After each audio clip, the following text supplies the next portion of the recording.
Guys welcome to AB coaching classes. तो आज हम बात करने वाले हमारे रीजनल इकोनॉमिक इंटीग्रेशन की।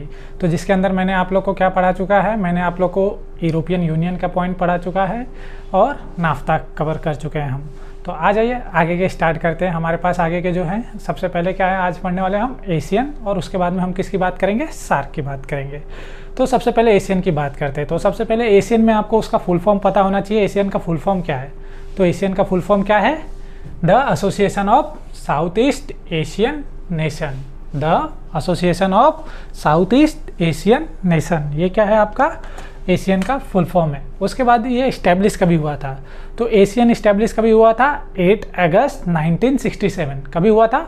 8 अगस्त 1967 को ये इस्टेब्लिश हुआ था। और जब ये इस्टेब्लिश हुआ तो इसके एक मोटो आया कि मोटो रखा, एशियन ने सब ने मिलकर क्या किया, एक मोटो रखा। और वो मोटो क्या था इनका? मोटो ये था कि one vision, one identity and one commodity. क्या था? वन विजन, वन आइडेंटिटी और वन कमोडिटी, ये क्या था इसके मोटो थे। और उसके बाद इन्होंने 7 इनके गोल बनाए थे। क्या बनाए थे? 7 गोल बनाए थे।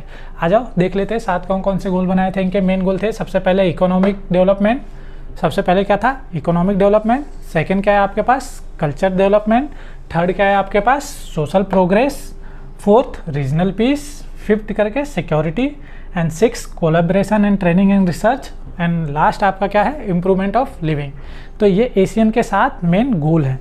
और ये 7 मेन गोल, ये जितनी भी कंट्रियां हैं सारी कंट्रियां इसको फॉलो करेंगी। तो आपको क्या याद रखना है? सबसे पहले आपको ये जो मैं रीजनल इकोनॉमिक इंटीग्रेशन की सीरीज़ में बता रहा हूँ, आपको क्या याद रखना है? उसका एस्टेब्लिशमेंट याद रखना है। उसके बाद उसके कोई गोल हैं तो वो याद रखना है। अगर किसी के हेडक्वार्टर है इंपॉर्टेंट तो वो याद रखना है। इसके वो हेडक्वार्टर उतना इंपॉर्टेंट नहीं है, तो इसके आपको एस्टेब्लिशमेंट के डेट याद रखना है, उनका मेन गोल याद रखना है, और इनके मोटो क्या था, या बोल सकते हो विजन क्या था। तो आ जाओ एक क्विक रिवीजन कर लेते हैं एशियन का। तो सबसे पहले एशियन का फुल फॉर्म क्या है? क्या है एशियन का full form?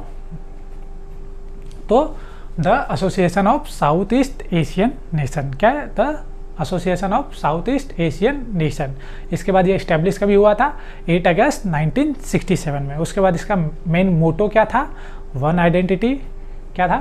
One identity, one vision, one identity और one commodity. One vision, one identity and one commodity. उसके बाद इसके 7 मेन गोल थे। कौन कौन से थे? सबसे पहला इसका क्या गोल था? इसका गोल था इकोनॉमिक डेवलपमेंट, कल्चरल डेवलपमेंट, उसके बाद सोशल प्रोग्रेस, फिर regional piece, security, collaboration of training and research and improvement of living. ये इसके 7 मेन गोल थे। तो ये एक बार आप लोग देख लीजिए या नोट कर लीजिए। तो फिर हम आगे बात करेंगे हमारे सार्क की। सो जैसा कि आप लोग ने स्क्रीनशॉट ले लिया होगा, तो आ जाओ स्टार्ट करते हैं हमारा नेक्स्ट टॉपिक। तो नेक्स्ट क्या है हमारे पास? सार्क। तो अभी किसकी बात करेंगे हम? सार्क की। तो सबसे पहले आपको पता होना चाहिए कि सार्क का फुल फॉर्म क्या है। तो सार्क का फुल फॉर्म क्या है? तो south Asian association for regional cooperation. क्या है? South Asian association for regional cooperation. तो ये क्या है आपका? सार्क। अब सार्क के अंदर आप लोग को 2-3 चीज़ें याद रखनी है जो कि इंपॉर्टेंस है, जो मैंने यहाँ पे लिखा हुआ है। तो क्या है? सबसे पहला इस्टेब्लिशमेंट इसका याद रखना है। तो इस्टेब्लिशमेंट कभी हुआ था? 7 और 8 दिसंबर 1985। और ये कहाँ पे हुआ था? ढाका में। कहाँ पे? ढाका में। तो 7 और 8 दिसंबर 1985 में इस्टेब्लिशमेंट हुआ था सार्क का, जो कि पहले ढाका में। तो जब इसका हेडक्वार्टर, जब ये ढाका में इस्टेब्लिश हुआ, तो वहाँ पे अर्लियर टाइम में ये ढाका में था इसका हेडक्वार्टर, बट एट प्रेजेंट कहाँ पे है ये? काठमांडू में।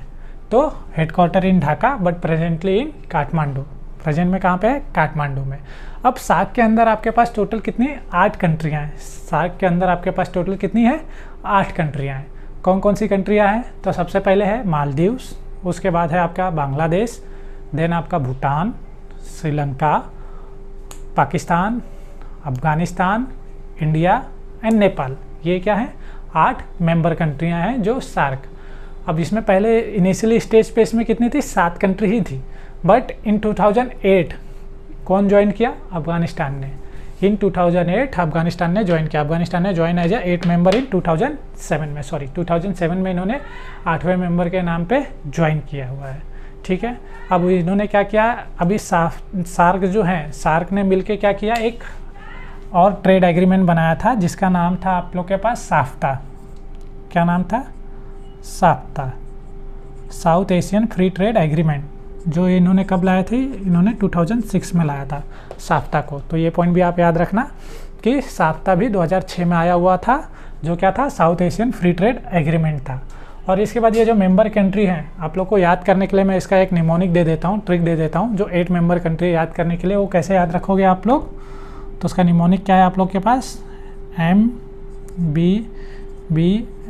MBBS pen. अब जो एक डॉक्टर है MBBS, उसकी पेन से हम याद रखेंगे, जो उसको पेन होता है उससे याद रखेंगे।